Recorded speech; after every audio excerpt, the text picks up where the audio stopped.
திருச்சிற்றம்பலம். தென்னாருடைய சிவனையை போற்றி, எந்நாட்டவருக்கும் இறைவா போற்றி. அனைவருக்கும் வணக்கம். நாம் இன்னைக்கு ஏப்ரல் மாத பலன்களை பற்றி பார்க்கலாம். அனைவருக்கும் தமிழ் புத்தாண்டு வாழ்த்துக்கள். குரோதி வருடம் அப்படிங்கிறது பார்த்துட்டிங்கன்னா 60 வருடத்திற்கு ஒரு முறை வரக்கூடிய ஒரு வருடம். இது எப்படி இருக்கும் அப்படிங்கிறத நம்ம தனி பதிவாக பார்த்துடலாம்.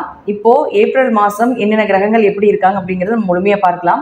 ஏப்ரல் மாதத்தில் சனி பகவான் ஆட்சி பலம் பெற்றிருக்காரு. பாருங்கள், சுக்கிரன் உச்சமாகிறார். வருடம் ஒரு முறை தான் சுக்கிரன் உச்சமாவார். இந்த மாதம் சுக்கிரன் 24ஆம் தேதி வரைக்கும் உச்ச நிலையில் இருக்க போகிறார்.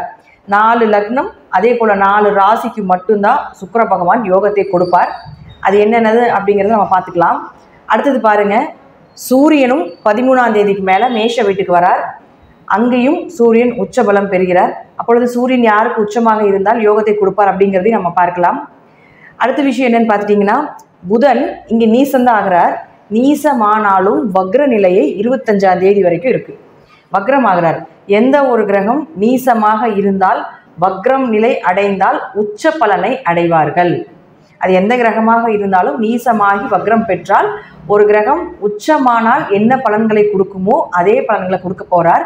ப்ளஸ் பார்த்துட்டிங்கன்னா, இந்த நீசத்தோடு சேர்ந்து இங்கே சுக்கிரன் உச்சமாகிறதுனால நீசபங்க ராஜயோகத்தையும் பெறுகிறார். அப்போ எந்த ராசிக்கு யார் எல்லாம் நீசபங்க ராஜயோகத்தை பெறுகிறார்கள் அப்படிங்கிறதையும் நம்ம முழுமையாக ஒவ்வொரு ராசிக்காக நம்ம பார்க்கலாம். அதற்கு முன்னாடி நம்மளுடைய சேனலை சப்ஸ்கிரைப் பண்ணிக்கோங்க. பெல் பட்டனில் ஆல் அப்படின்னு சொல்லக்கூடிய பட்டனை கிளிக் பண்ணிக்கோங்க. அப்போ தான் நம்ம போடக்கூடிய அனைத்து பதிவுகளுமே உங்களுக்கு உடனுக்குடன் வந்துகிட்டே இருக்கும். கும்பராசிக்குண்டான ஏப்ரல் மாத பலன்களை பற்றி பார்க்கலாம். கும்பராசிக்கு ஜென்மசனி போயிட்டுருக்கு. அதனால் கொஞ்சம் கவனமாக இருங்க அப்படிங்கிறது நம்ம முதல்ல சொல்லக்கூடிய ஒரு விஷயமா இருக்கும்.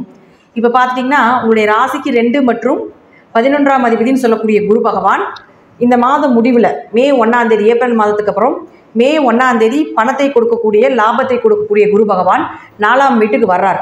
அப்போ 4ஆம் வீட்டுக்கு வந்துட்டா, 2ஆம் அதிபதி 4ஆம் வீட்டுக்கு வந்தால் வீடு, மனை, சொத்துக்கள், பொருளாதார வளர்ச்சி இது எல்லாமே கண்டிப்பாக சிறப்பாக இருக்கும்.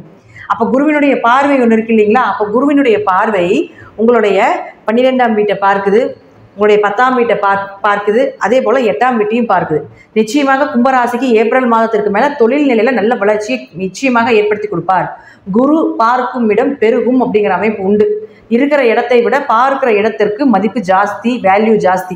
அப்போ குரு நேரடியாக 10ஆம் வீட்டை பார்க்கிறதால தொழில் வளர்ச்சி நிச்சயமாக இந்த கும்பராசி மற்றும் கும்பலக்னக்காரர்களுக்கு ஏற்படும். அது மட்டும் இல்லை, உங்கள் ராசியில் பாருங்கள், 2ஆம் வீட்டில் 4 கிரகங்கள் சேர்க்கையாக இருக்குது. பொதுவாக இந்த கும்பராசி கும்பலக்னத்துக்கெல்லாம் ஒரு பண வரவு, மணி ஃப்ளோ அப்படிங்கிறது கொஞ்சம் இந்த காலகட்டங்கள், இந்த ஏப்ரல் மாதம் 4 கிரக கூட்டு சேர்க்கையினால அதிகமாவதற்கு வாய்ப்புகள் உண்டு. அதே போல் அடுத்து 3 மற்றும் 10ஆம் அதிபதினு சொல்லக்கூடிய 10 தானே தொழில். அந்த 10ஆம் அதிபதினு சொல்லக்கூடிய செவ்வாய் லக்னம் உங்களுடைய ராசியிலே நிற்பார். அப்போ இந்த ராசியிலே நிற்கும் பொழுது பார்த்துட்டிங்கன்னா, இதுதான் உங்களுடைய ராசி. இந்த ராசியிலே செவ்வாய் வரும்பொழுது தொழில் வளர்ச்சி உண்டாகும். சகோதரர்கள் மூலமாக உதவிகள் கிடைக்கும். ஏதாவது ஒரு வழியில் உங்களுக்கு தொழில் மாற்றங்கள், இடமாற்றங்கள், பொருளாதார வளர்ச்சி எல்லாமே நிச்சயமாக ஏற்படுத்தி கொடுப்பார். பயப்படாமல் இருக்கலாம். இந்த மாதம் ஒரு ஜாக்பாட் அடிக்கக்கூடிய மாதமாக இந்த கும்பராசிக்கு ஏற்படும். அடுத்து 4 மற்றும் 9ஆம் அதிபதினு சொல்லக்கூடிய சுக்கிரனும் உச்சமாகிறார். அப்போ கும்பராசிக்கு 4, 9ன்னு அம்மா அப்பா ஸ்தானம், அம்மா அப்பா சொத்துக்கள், பூர்வீக சொத்துக்கள் இதெல்லாமே கைவருவதற்குண்டான வாய்ப்புகள் உண்டு. அவர்கள் மூலமாக ஒரு பண வளர்ச்சி, பொருளாதார உதவி இதெல்லாமே நிச்சயமாக கிடைப்பதற்குண்டான வாய்ப்புகளையும் ஏற்படுத்தி கொடுப்பார். விபரீத ராஜயோகம் மட்டும் இல்லாமல் உயர்கல்வி, அதே போல் படிப்புக்காக வெளிநாடு போகக்கூடிய ஒரு சூழ்நிலைகள், வேலைக்காக வெளிநாடு போகக்கூடிய சூழ்நிலைகள் எல்லாமே நிச்சயமாக இந்த கும்பராசிக்கு இந்த மாதம் நடக்கும். அடுத்து உங்களுடைய ராசிக்கு 5 மற்றும் 8ஆம் அதிபதினு சொல்லக்கூடிய புதன் பார்த்துட்டிங்கன்னா, ராசிக்கு 2ஆம் வீட்டில் இருக்கார். 5 கூட 2ஆம் வீட்டில் இருந்தால் குழந்தைகள் மூலமாக நிச்சயமாக பண வரவு, குழந்தைகளுடைய ஜாதகம் மூலமாக உங்களுக்கு ஒரு யோகத்தையும் நிச்சயமாக ஏற்படுத்தி கொடுப்பார். ஏதாவது ஒரு வழிவகையில் உங்களுக்கு நிச்சயமாக பண வரவு ஏற்படும். அவரை 8ஆம் அதிபதியும் ஆகிறதுனால ஷேர் மார்க்கெட் சார்ந்தது, MLM சீட்டு, பிட்காயின் இது போல விஷயத்தில் இருக்கக்கூடியவர்களுக்கும் 8னா மறைமுக பணம்னு சொல்கிறோம். அப்போ அது 8-2 தொடர்பு ஏற்பட்ட நிச்சயமாக மறைமுகம் பணம் வருவதற்குண்டான வாய்ப்புகள் இந்த மாதம் உண்டு. அடுத்து 7ஆம் அதிபதினு சொல்லக்கூடிய சூரியனும் 2ஆம் வீட்டில் இருக்கார். அப்போ கணவர் மூலமாகவோ மனைவி மூலமாகவோ இந்த 13ஆம் தேதிக்குள்ளே மிகப்பெரிய பண வளர்ச்சியுடைய, ஏன்னா 2 தாங்க பணம் வரக்கூடிய இடம். அப்போ எல்லா கிரகங்களுமே 2ஆம் இடத்துல போய் போகும் பொழுது அதை கொடுக்காம போவாரா? கணவன், மனைவி, அம்மா, அப்பா எல்லாமே 2ல் போயிருக்கு.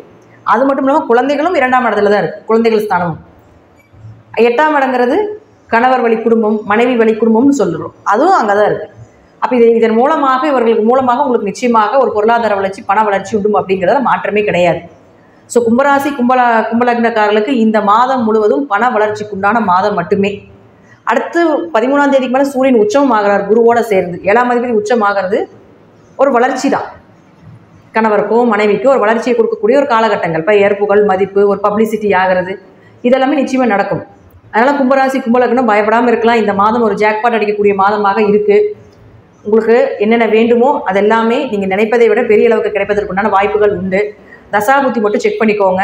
நான் சொல்லக்கூடிய கருத்துக்கள் சிறிது மாறுபடலாமே தவிர மற்றபடி 70% முதல் 80% நடப்பதற்குண்டான வாய்ப்புகள் உண்டு. நன்றி. மீண்டும் ஒரு நல்ல பதிவில் சந்திக்கலாம். திருச்சிற்றம்பலம், தில்லையம்பலம், ஸ்ரீ நரசிம்மர் திருவடிகளே சரணம்.